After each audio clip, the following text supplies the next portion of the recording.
Hey everyone, welcome back to my channel, and thanks so much for tuning in for another episode of Posing with Peter. Now, if you're new here, no worries. You can check out my previous tutorials right here on this channel.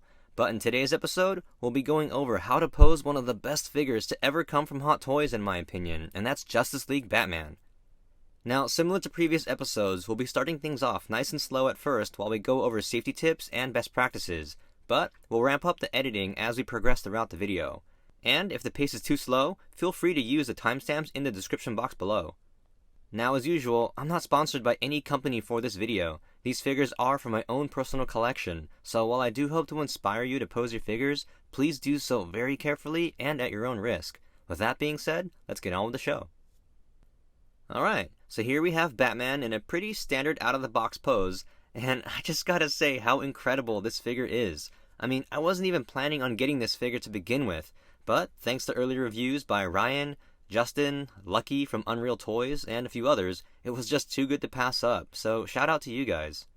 In any case, the first tip I'd like to mention is that the interchangeable mouthpieces fall off very easily because the magnet that holds them in place within the cowl is small and weak.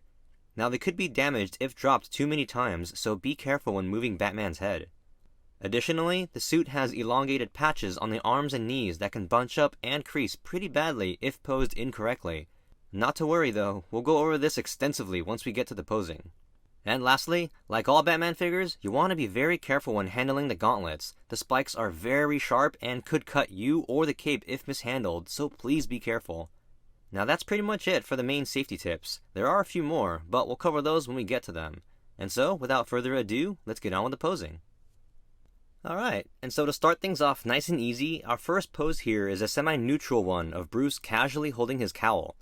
And since we'll be utilizing the Ben Affleck head sculpt, we'll have to remove the cape and cowl first.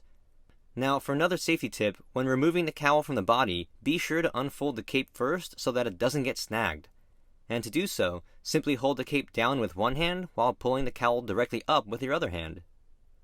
Next, we'll need to remove the cape, and as a friendly reminder, be careful to avoid the spikes on the gauntlets. Once the cape is removed, we'll have easier access to the cowl's inner mechanism, which we'll need to remove as well. Now, just a heads up, it's attached to the neck peg very tightly, so you'll need to pull really hard to remove it from the body. And, in case anyone was curious, the inner suit is lined with the perforated foam padding that helps reduce creases and allows the suit to heal itself over time. Now moving on, simply remove the fists from their pegs, followed by the gauntlets as well. You'll see why in a moment. And, in case you get the gauntlets mixed up, they do have the letters L and R printed on the inside to signify their corresponding arms. Now, when it comes to figures with form-fitting suits, you can see that it bunches up quite a bit at the joints, which is natural of course. However, there are ways to reduce the amount of wrinkles, allowing for dynamic poses without having to worry about damaging the suit. And to do so, you'll want to very slowly make lots of micro adjustments to the suit while moving the arms into place. Specifically, sliding and rotating any wrinkles around the arm helps keep the suit nice and straight. Additionally, pulling the suit away from any wrinkles or pinch points like at the forearm helps maintain its integrity and longevity. And so, once we've got the right arm raised and bent just above the belt, we can do the same with the left arm. And, as mentioned in the safety tips, be on the lookout for any bunching or wrinkles around those elongated patches. Now moving down to the legs, because he'll be in a pretty casual pose, we can simply widen his stance by pulling his left leg out to the side while rotating the thigh outwards for a more natural appearance. Now here we have this simple but awesome accessory that gives the figure some additional musculature around the neck, so we'll just want to attach the small clips to the inner area of the neck peg until they gently click into place. Next, we can attach the cape to the body, but be mindful not to adhere the hidden Velcro just yet. You'll want to align the hole in the cape first before attaching it to the Velcro. Once that's done, we can finally bring in the Ben Affleck head sculpt, and holy crap, just look at that thing. Absolutely mind-blowing. I mean, if there was any reason to go and get this figure, this would be it right here. So kudos to the incredibly talented artist over at Hot Toys. And so, once you've popped that head onto the body, you can choose whether you want him looking down at the cowl or out into the distance. Also, remember to fold the cape over the shoulders. Next, we can reattach the gauntlets to his arms, but be sure to push them all the way in for better access to the wrist pegs. Now the hands we'll be using are the relaxed open palms, and you'll want to attach them with the palms facing up so it'll look more natural when he's holding the cowl. And speaking of the cowl, we'll want to remove the eyes first before we place the cowl in his hands. Now, it might be difficult to see here, but to remove or swap out the eyes, simply grab the small tool that's included in the box and hook it onto the T-shaped peg behind the eyes. Then, gently pull away towards the back of the cowl until you feel the eyes pop out. Once that's done, removing the eyes from the cowl can still be challenging because of the cramped space. However, we can use the other end of the tool to fish the eyes out of there, but be careful not to scratch the paint throughout the process. Once the eyes are loose enough, we can shake the cowl until they fall out. And now it's time to place it in his hands. Simply wedge the sides of the cowl into both hands between the thumbs and the pointing fingers, and there's our first pose. Alright, and so this next pose is a pretty simple one that gives Batman some aggressive attitude without putting too much stress on the suit. Now, because I only got the normal edition and not the deluxe, I chose to use the alien rifle as a stepping stone since I don't have a parademon to stand on. Also, we'll be using the grappling gun for this pose along with a closed hook. Now, you can choose whether or not to attach the hooks to the side of the gun, but personally I chose not to do so here because they fall out easily and the gun will be aimed down at his side. And so, as I've mentioned in previous tutorials, we'll want to equip any weapons and accessories to the hands first before attaching them to the body. It just makes things easier. Once attached, we can rotate his hands outwards just a bit while bending the elbow in. Also, be sure to straighten out the grappling gun as well. Next, we can bring his left arm back just a bit since it'll be holding his cape in place. Then, we can bring his left leg forward at the thigh, followed by bending his double-jointed knee to eventually place that leg onto the rifle. Now, when it comes to bending the legs, you can see here that realistic wrinkles appear in the suit.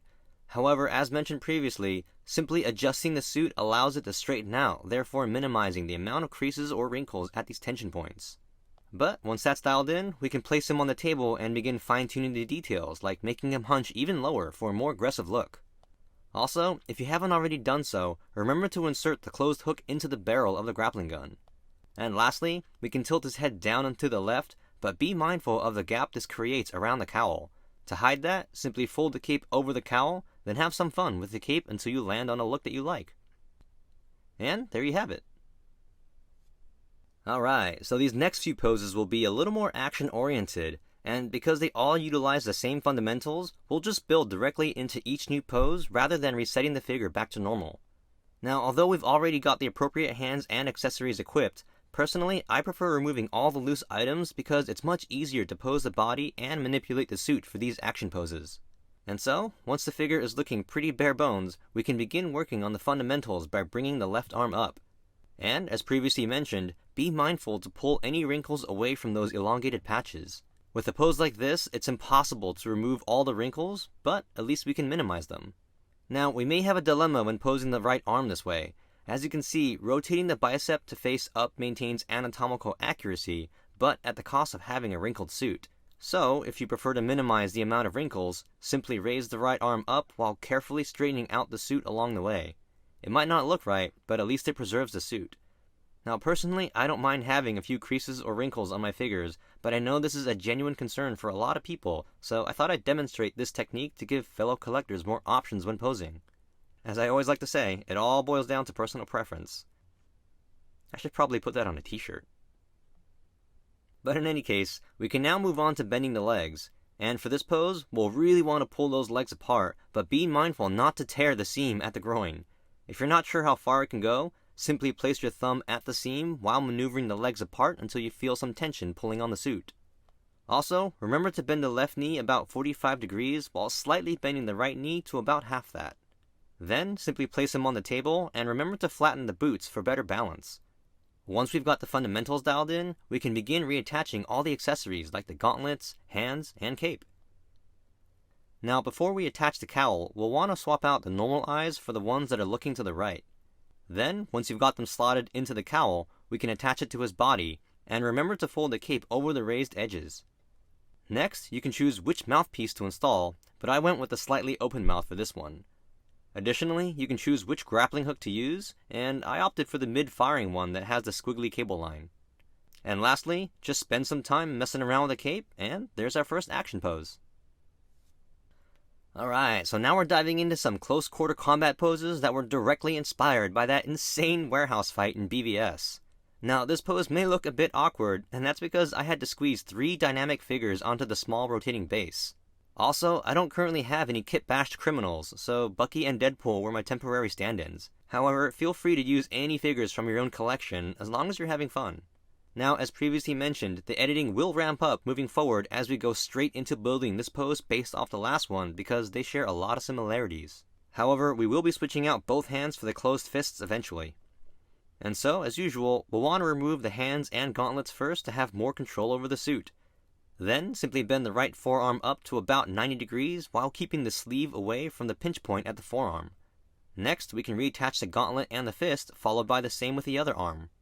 And to really sell the intensity of this pose, we'll want to use the growling mouth since he'll be defending against 2 incoming attacks. Also, remember to fold the cape over the cowl to hide any large gaps.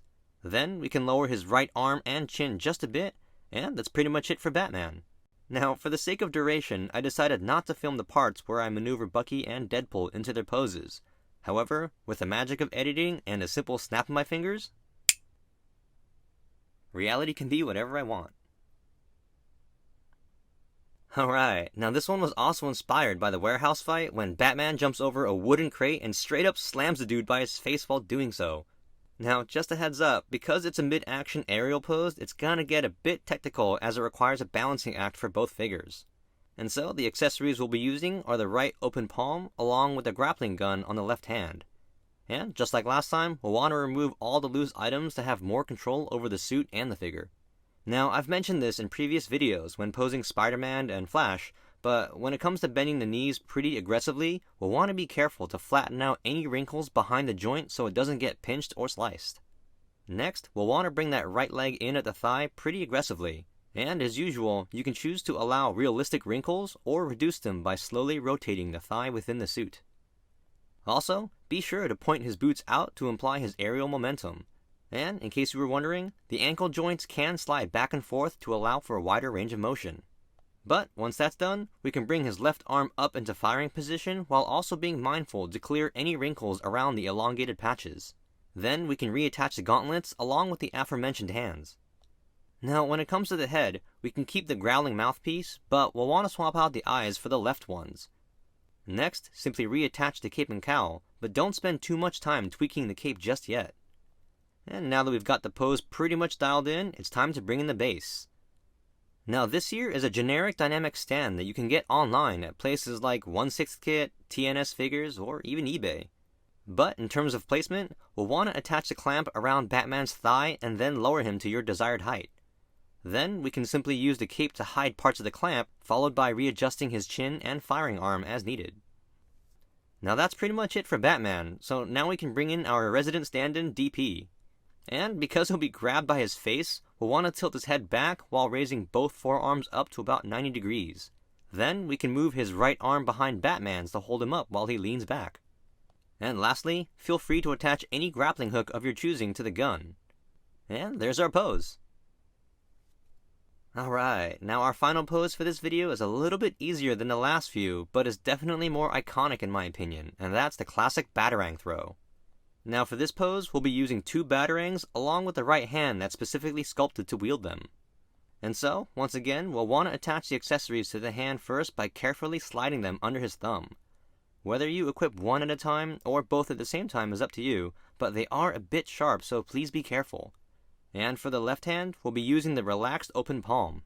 And once again, we'll be removing all the loose items. Then we'll bring his right arm up to about 90 degrees while tilting his head down and to the left. Next, simply raise the left arm up while keeping the elbow straight since he'll be using it to aim at his target. Now moving down to the legs, we'll bring his right leg up to about 45 degrees while bending his double jointed knee to about 90 degrees.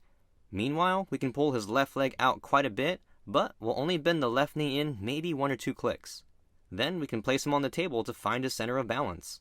Once that's done, simply reattach the gauntlets and hands to his body, mess around with a cape to your liking, and there's our pose. And there you have it, 6 different poses for your Justice League Batman.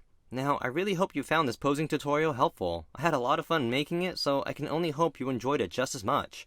If so, feel free to give it a thumbs up and subscribe for more content like this. Now, although this video is not sponsored at all, I do want to give a personal shout out to Philip Liu over at Toys Wonderland HK for getting Batman to me so fast.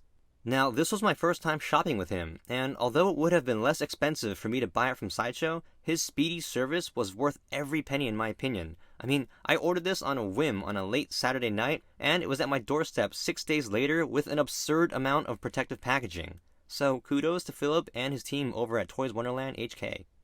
Now, if you made it all the way to the end, thank you so much for your time. Seriously, I can't thank you enough. Also, Scarlet Spider just arrived, so you might be seeing him in an upcoming video. I haven't decided if it'll be a whole Spider-Verse showcase with multiple Spider-Man figures, or if it'll just be a solo tutorial. Let me know what you prefer in the comments down below. Now, if you're on Facebook and would like to say hi, come join us over at 6th Scale Network where we chat all things figures.